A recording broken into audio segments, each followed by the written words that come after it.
కోటి మంది ఆడబిడ్డల్ని కోటీశ్వరులను చెయ్యాలి.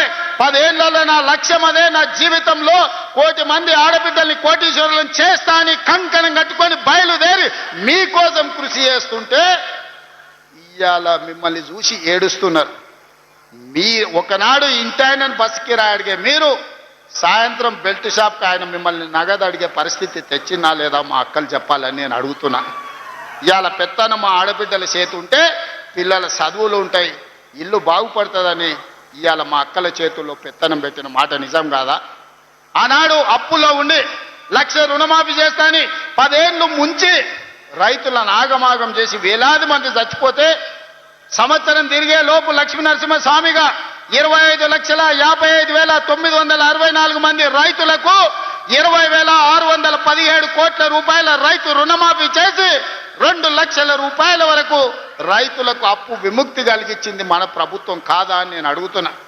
ఇవాళ రైతులకు ఉచిత కరెంటుతో పాటు ఆనాడు ఒరేసుకుంటే ఉరేసుకున్నట్టే ఆయన నాయకుడు అంటే వరి వేసుకోండి చివరి గింజ వరకు కొంటాం, అదే కాదు సన్న వడ్లు పండిస్తే 500 రూపాయల బోనస్ ఇస్తామని చెప్పి ప్రత్యేకంగా పర్యవేక్షించడానికి ఉత్తమ్ కుమార్ రెడ్డి గారి నాయకత్వంలో నిరంతరం ఓట్లు అమ్మిన 48 గంటల్లో మీ ఖాతాలో పైసలు వేస్తలేమా? ఇవాళ రైతులను ఆదుకొని ప్రాజెక్టులు పూర్తి చెయ్యాలి అని మేము పనిచేస్తుంటే కడుపు మండి విషం జిమ్ముతున్నారు ఈరోజు రైతుల మీద. అందుకే మిత్రులారా మీరందరూ ఆలోచన చేయండి. ఈ ప్రభుత్వం మీ ప్రభుత్వం, ఈ ప్రభుత్వం మన ప్రభుత్వం, ఈ ప్రభుత్వం పేదోళ్ళ ప్రభుత్వం, ఈ ప్రభుత్వంలో దళితులు గిరిజనులు ఆదివాసులు తలెత్తుకునే ప్రభుత్వం. అందుకే 1931లో బ్రిటిష్ వాళ్ళు కులగణన చేస్తే 100 ఏళ్లలో ఎవడు చేయలేకపోయిన, ఎవడు ధైర్యం చేయలే ముట్టుకోనికే.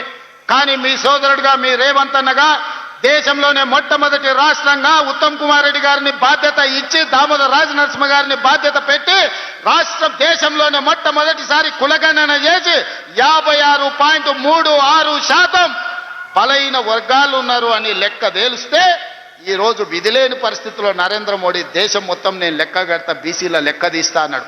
గొర్రెలకు బర్రెలకు చేపలకు కూడా లెక్క ఉంది, కానీ మా బలహీన వర్గాలకు లెక్క లేదంటే లెక్క నేను తేలుస్తా, నీ కథ కూడా చూస్తా అన్నందుకు ఇవాళ తెలంగాణ రాష్ట్రం మొట్టమొదటిసారి బలహీన వర్గాల లెక్క తేల్చి 56.36% తేల్చింది మనం కాదా? ఈ బలహీన వర్గాల పట్ల ప్రేమ లేకపోతే వాళ్ళ లెక్క తేల్చే బాధ్యత ఎందుకు తీసుకుంటాం? ఈరోజు 42% రిజర్వేషన్లు విద్య ఉద్యోగంలోనే కాదు స్థానిక సంస్థలలో కూడా మీకు 42% రిజర్వేషన్ ఇవ్వాలని చట్టం చేసింది మనం కాదా? అదేవిధంగా ఈనాడు ఎస్సీ ఉపకులాల వర్గీకరణ 35 ఏళ్ల నుంచి మాదిగ బిడ్డలు పోరాటమే కాదు ఎంతో మంది ప్రాణాలు కోల్పోయింది. ఎట్లయినా ఈ సమస్యకు శాశ్వత పరిష్కారం చూపించాలి అని సుప్రీంకోర్టు తీర్పిచ్చిన మరుక్షణం దామోదర్ రాజనరసింహ గారు నాకు చిట్టి తెచ్చింది అసెంబ్లీలో. నేను స్పష్టంగా చెప్పిన ఇది నా బాధ్యత, 100% ఈ సమస్యను పరిష్కరిస్తా అని ఫిబ్రవరి 14 నాడు మొదలుపెట్టి మళ్ళీ ఫిబ్రవరి 14 లోపల బీసీల లెక్కలు తేల్చిన ఎస్సీ కులాల వర్గీకరణ మోత్కుపల్లి నరసింహులు గారు సజీవ సాక్షి. వారు ఎవరిని అంత ఆశామాషికి ఒప్పుకోరు, ఎవరిని అభినందించారు. నరసింహులు గారి సంగతి మీకు నాకంటే ఎక్కువ తెలుసు, మీరు రాలేరోళ్ళు. కానీ వారు స్వయంగా అసెంబ్లీకి వచ్చి శాలువ కప్పి తమ్మి ఈరోజు నా మనసుకు ఆనందం కలిగింది, దశాబ్దాల మా కొట్లాట పరిష్కారం చూపించినమని నరసింహులు గారు అభినందించిన మాట వాస్తవం కాదా? ఇవాళ ఎస్సీ కులాల వర్గీకరణ చేసి ఆ చిక్కుముళ్ళని ఇప్పింది ఈ ప్రభుత్వం కాదా అని నేను అడుగుతున్నా. ఇన్ని రకాలుగా రైతులను, మహిళల్ని, విద్యార్థులను, నిరుద్యోగులను, ఉద్యమకారులను, బలహీన వర్గాలను, దళిత వర్గీకరణతో పాటు ప్రతి సమస్యను పరిష్కరించుకుంటా 18 నెలల్లో మనం ముందుకు వెళ్తుంటే 10 ఏళ్ళు రాష్ట్రాన్ని